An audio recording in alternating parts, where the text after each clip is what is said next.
frase muy conocida, que no hay santo sin su pasado, ni pecador sin su futuro. Ahora hemos escuchado en la primera lectura cómo Pablo hacía sus hazañas en contra de los cristianos. Él hacía estragos en la iglesia, dice, en contra de Cristo, que es la verdad. Pablo en un primer momento odiaba a los cristianos, a los que creían en Jesús. Los que creían en Jesús para Pablo eran sus enemigos. Así hoy en día podemos descubrir la importancia de la oración, porque si ¿quién evangelizó a Pablo? Dios fue quien le habló. Pero ¿cómo es que Dios le habló a Saulo? Porque la iglesia estaba en oración continua en favor de los apóstoles, en favor de aquellos hombres que dijeron sí al Señor y que recibieron la misión que Jesús recibió del Padre. El Padre dio una misión a Jesús. Esa misión Jesús se la dio a sus apóstoles y esos apóstoles a sus sucesores, que son los obispos, y los sacerdotes somos colaboradores de los obispos. Pues la iglesia ferviente en oración provocó tantas conversiones y Dios hablaba al corazón de tanta gente, y los de buen corazón, como fue Saulo, pues se convirtieron. Dice la palabra en Hechos de los Apóstoles que en el momento en que martirizaron a Esteban, dice que se desató una violenta persecución contra la iglesia. Violenta persecución contra la iglesia. Y eso, queridos hermanos, esa ola de violencia contra la iglesia todavía no ha tenido su final, todavía continúa. ¿Y quiénes son los que se dispersan? ¿Quiénes son los que ya no perseveran? Aquellos que no son testigos. Como decía el Papa Benedicto XVI, que vienen tiempos, un poco prediciendo el futuro, que vienen tiempos en donde la minoría de los creyentes van a ser los católicos. Los católicos serán la minoría. La mayoría será gente que no cree en Dios, gente que quiere vivir sin Dios. Y ahora vemos cómo el católico se va dispersando. El católico va abandonando la iglesia. Ya no quieren ir a misa.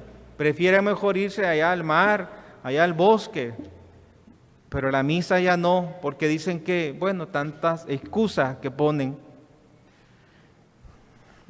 Ya no quiere perseverar en un ministerio, en una pastoral en la iglesia, porque dicen que hay mucho compromiso y que ellos ya suficiente con los compromisos que tienen, con los compromisos laborales. Y ya no quiere la gente como perseverar en las parroquias, tampoco quieren mucho menos formarse. En nuestra parroquia tenemos una escuela de formación teológica y la gente muy poca quiere formarse porque no quieren compromiso, quieren tener la iglesia solamente como una etapa de su vida, solo para la primera comunión, solo para los 15 años, solo para la confirmación, si es que se da la confirmación, para el matrimonio y para la misa de cuerpo presente y en algunas veces para la misa de los 9 días, del novenario. Solo para eso quieren ver la iglesia. Son las personas que se dispersan por la violenta persecución. ¿Y en qué consiste esta violenta persecución? En apartarte de los sacramentos, en apartarte de la confesión, en apartarte de la misa dominical, en apartarte del servicio a la iglesia, en apartarte de poder aportar tus dones y carismas en favor de la evangelización. Y hemos escuchado ahora qué importante para la primera comunidad cristiana, a pesar de verse envuelta en ese ambiente de mucha persecución, pero ellos no dejaron de anunciar al Señor. Dice Hechos de los Apóstoles que cuando peor les iba, ellos más anunciaban, recibían azotes y más seguían predicando a Jesús. Dice la palabra, Hechos de los Apóstoles capítulo 8, se dispersaron por Judea y por Samaria. Unos hombres piadosos sepultaron a Esteban e hicieron gran duelo por él. Entre tanto, Saulo hacía estragos en la iglesia. Hoy preguntémonos quiénes son los que están haciendo este estrago en la iglesia. Pero esa persona o esa realidad o ese ambiente, pues también puede tener un buen futuro, dependiendo cómo sea nuestro comportamiento como miembros activos, como hijos de Dios bautizados, que sabemos utilizar esas herramientas que Dios nos ha dejado para defendernos contra esta violenta persecución que va en contra de nuestra fe, de nuestros principios. Y eso se llama oración, la oración. Y dice la palabra que los que se habían dispersado al pasar de un lugar a otro, dice, iban difundiendo el Evangelio. Miren qué hermoso testimonio. Iban huyendo de la muerte, pero no de predicar el Evangelio. Donde ellos iban regando esa buena semilla. Tú, hermano, eres propagador también de algo. Eres propagador de paz, eres propagador de alegría, eres propagador de servicio, de caridad hacia los demás, de optimismo hacia los demás, o eres propagador de aburrimiento. Qué cara más aburrida que andás. Eres propagador de enojo, cuando vas por ahí manejando. Eres propagador de paciencia, o también te sumas al comportamiento, al ambiente de violencia y de prepotencia que encontramos en la vía. Y ahí es una manifestación de lo que también somos en casa, en el trabajo, en el estudio, donde quiera que estamos. Cada quien va por la ley del más fuerte. Y dice la palabra que los primeros cristianos, dice, al pasar de un lugar a otro, iban difundiendo el Evangelio. Felipe, dice, bajó a la ciudad de Samaria y predicaba ahí a Cristo. Y la multitud escuchaba con atención lo que decía Felipe. Ahora quizá eso es algo que nos desalienta, porque queremos hablar y nadie nos quiere escuchar. Es decir, hay una resistencia enorme de parte del ser humano. Pero saben, todo, como dicen, todo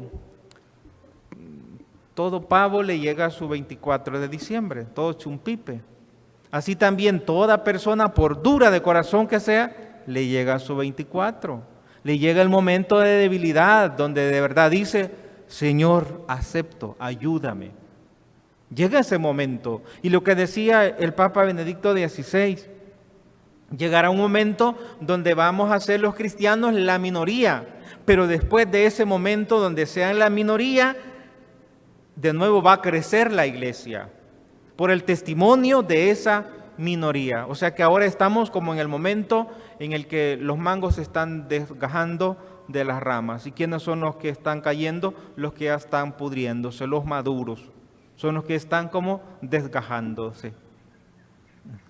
Que nuestra perseverancia en nuestros principios, en aquello que favorece al bien de los demás, en aquello que favorece al bien común, en aquello que favorece a nuestra fe, que no los tiremos, que todo lo contrario vayamos difundiendo como la primera comunidad, difundiendo la buena nueva. Y dice, la multitud escuchaba con atención a Felipe. Y aquí dice, ¿por qué la escuchaba? Dice, porque habían oído hablar de los milagros que hacía y los estaban viendo. Para que la gente nos pueda escuchar, necesitamos nosotros ser testigos. Nosotros ser noticia buena. De lo contrario, no nos van a escuchar. Es como andar vendiendo un producto que no lo conoces. ¿Cómo me vas a convencer de un producto que no lo conoces? Pues nosotros debemos llenarnos de Dios para poder transmitir a Dios. Nadie da lo que no tiene, como hemos escuchado en tantas veces. ¿Y qué más hacían los apóstoles? En este caso Felipe dice, muchos poseídos, de muchos poseídos salían los espíritus inmundos. Muchos paralíticos y lisiados quedaban curados. Esto despertó gran alegría en aquella ciudad. O sea que usted y yo, hermano, somos noticia, buena noticia para nuestra ciudad. Eso debemos de ser. Agentes que despiertan alegría donde vayamos. ¿Y por qué? ¿De dónde viene esa alegría? Esa alegría viene de manifestar lo que Dios hace, lo que Dios quiere hacer en cada persona. Manifestar la obra de Dios a través de nuestra oración, a través de nuestra fe. Hoy en día mucha gente dice, ore por mí. Mucha gente dice eso. Pide eso. Padre, ore por mí. Pues también se lo dice a cada laico, a la iglesia, oren por mí porque estoy en una gran tribulación. Cuando está enfermo, cuando está en una situación difícil. Pues como iglesia debemos mantener siempre esa oración y ante todo esa fuerza. ¿Y de dónde nos viene esa fuerza? Nos viene de Jesús. Jesús que se ha hecho, como dice en el Evangelio, pan de vida. Él se ha hecho comida para alimentarte. Él se ha hecho comida para que tú seas fuerte. Para que no pienses que el mal te ha podido. Para que no pienses que la fuerza de la muerte tiene la última palabra. No, porque Jesús es la vida y Él ha resucitado. Por eso tenemos que confiar más en Él y acudir más a Él. Porque la voluntad de Jesús es hacer la voluntad del Padre. ¿Y cuál es la voluntad del Padre? Que ninguno de los que Jesús ha recibido desde el bautismo, ninguno se pierda. Esa es la voluntad, esa es la misión de Jesús. Y para eso nos envió el Espíritu Santo, para animarnos, para santificarnos, para despertarnos, para tener fuerza. El Espíritu Santo es el motor que nos mueve. La voluntad del que me envió es que yo no pierda nada de lo que Él me ha dado, sino que lo resucite en el último día. La voluntad de mi Padre, dice explicando un poco más, consiste en que todo el que vea al Hijo y crea en Él tenga vida eterna. Miremos, hermanos, a Jesús con mucha fe. Miremos a Jesús con esa esperanza que nos hace personas nuevas, con esa esperanza que nos lleva a un ambiente en el que ya no son solo nuestras fuerzas las que se enfrentan ante las circunstancias adversas, sino las obras que el Señor hace en favor de cada uno de nosotros, como hemos dicho con el Salmo 65, contestando a la primera lectura. Las obras del Señor son admirables. Que podamos ser testigos de esto, porque o somos testigos de esto o nuestra fe se va a ir menguando, va a ir decayendo, va a ir debilitándose hasta el cabo de que podamos incluso ya no creer en Dios y ser uno más de aquellos que actualmente pues ya se manifiestan como personas no creyentes. Y la persona no creyente es como terreno abonado, o es como la persona más propicia para sembrar en ese pensamiento los grandes errores de la historia, los grandes errores de las personas que creen que la historia es algo que no tiene sentido. Y la historia, queridos hermanos, la historia tiene un fin. La historia tiene una plenitud, la historia tiene una dirección, como dice Hechos de los Apóstoles. De Dios venimos y hacia Dios vamos. La historia no es un círculo. no es un círculo en el que todo es aburrido y lo que pasó ahora va a pasar después de tantos años. No es así. La historia es algo que lleva hacia una meta final, y esa meta final es el Señor, y durante ese caminar Dios nos acompaña, Dios nos asiste, y eso tengamos muy presente en nuestra vida, que en ningún momento de la historia el Señor ha abandonado al ser humano. Dios siempre nos acompaña, y aquel que no tiene fe, pues se ve desamparado y vive así, enfrascado en esa vida de soledad. Y por eso hoy se da con tanta frecuencia el suicidio, porque ya no tiene la gente dónde agarrarse.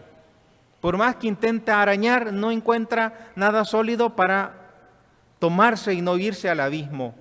Viene el desaliento, lo lleva al estrés, etcétera, y al final quieren suicidarse, porque no le encuentran sentido a la vida. ¿Y por qué no le encuentran sentido a la vida? Porque han cerrado sus ojos a la fe. Sus ojos los tienen vendados, como aquellos 2 discípulos de Emaús que caminaban sin poder reconocer a Jesús, aunque Jesús caminaba con ellos, pero ellos no le habían reconocido. Aunque habían escuchado hablar a las mujeres que Jesús había resucitado, que ya no estaba en la tumba, pero ellos no habían creído. Ellos pensaban que las mujeres pues estaban delirando, que las mujeres, su mismo sentimiento de ya no tener al maestro con ellas, pues habían inventado o quizás habían visto, estaban alucinando, y que no era real la resurrección del Señor. Pues también así, hoy en día hay una buena cantidad de personas que va así, sin sentido. Quieren llenar su vacío a través de ese mundo ficticio de la tecnología. Se ponen a ver videos, desde la mera mañanita hasta mediodía, después medio almuerzan y siguen viendo videos que medio les alegra, pero al final que terminas aburrido, porque nadie puede dar plenitud a la vida del ser humano si no es la presencia de un Dios que hace nueva todas las cosas. Y por más que el ser humano quiera como llenar su interior con lo que ofrece el mundo, el demonio y la carne, al final siempre se da cuenta que si en la vida no existe una relación con Dios, una amistad con Dios, pues la vida pierde su sentido y viene la confusión, y en esa etapa de confusión es fácil caer en las peores trampas, como ha hecho tanta gente que ahora está tan equivocada de cómo interpreta la vida. Hay mucha gente que piensa que la vida no vale la pena. Hay mucha gente que piensa que la vida es un devenir sin sentido, que la vida no vale la pena vivirla, que la vida es un sinsentido, que incluso la muerte también es un sinsentido. Y entonces nada vale para esas personas. A eso se le llama el nihilismo, donde en nada pueden encontrar un sostenimiento, una razón para seguir luchando, para seguir prosperando. Nada vale la pena. Es la teoría, es la filosofía nihilista en la que el ser humano, pues al final está vacío, desamparado. Dios le creó, como dicen los deístas, y lo dejó por ahí abandonado, y ahora ve tú qué haces. Sálvese quien pueda. Errores como esos y otros, la gente de hoy sufre por haber cerrado su corazón a Dios. Y ten muy en cuenta, hermano, que si tú no eres feliz, significa que estás ya llegando a esas aguas confusas y te pueden arrastrar. Mejor descubre una vez más tu felicidad, tu motivación.